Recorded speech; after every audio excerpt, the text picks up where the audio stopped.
לפני ההתנהגות יש רגש, לפני הרגש יש מחשבה. נכון? אנחנו צריכים להסתכל על שלושתם. איפה הבעיה? מסתכלים רק על התנהגות.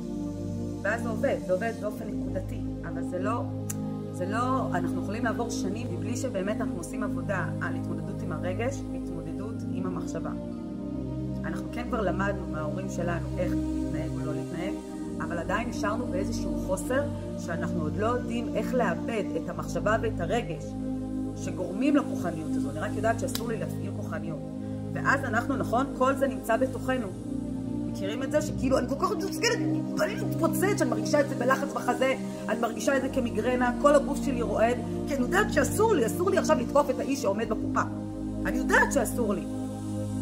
אבל אני עדיין עם המחשבה הזו, ואני עדיין עם הרגש הזה. כי רק לימדו אותי לא להתנהג את זה, אבל לא לימדו אותי איך להתמודד עם הרגש ואיך להתמודד עם המחשבה. ושוב, בגלל זה אנחנו גם עד היום נמצאים בדיוק באותו לופ של כאוס פנימי, ואז התוקפנות הזו נשארת אצלי והיא מתפוצצת. ולרוב אם היא מתפוצצת, או שהיא תתפוצץ על עצמי, זה ממש כימיקלים שמתפוצצים, בסדר? או על הסביבה הקרובה. אבל מה זה הסביבה הקרובה?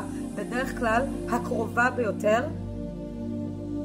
שהיא כביכול מספקת לנו במהות שלנו את המרחב הבטוח ביותר, להיות את זה, להיות מי שאנחנו, ולרוב זה להפעיל את זה על חלשים ממני באותו רגע.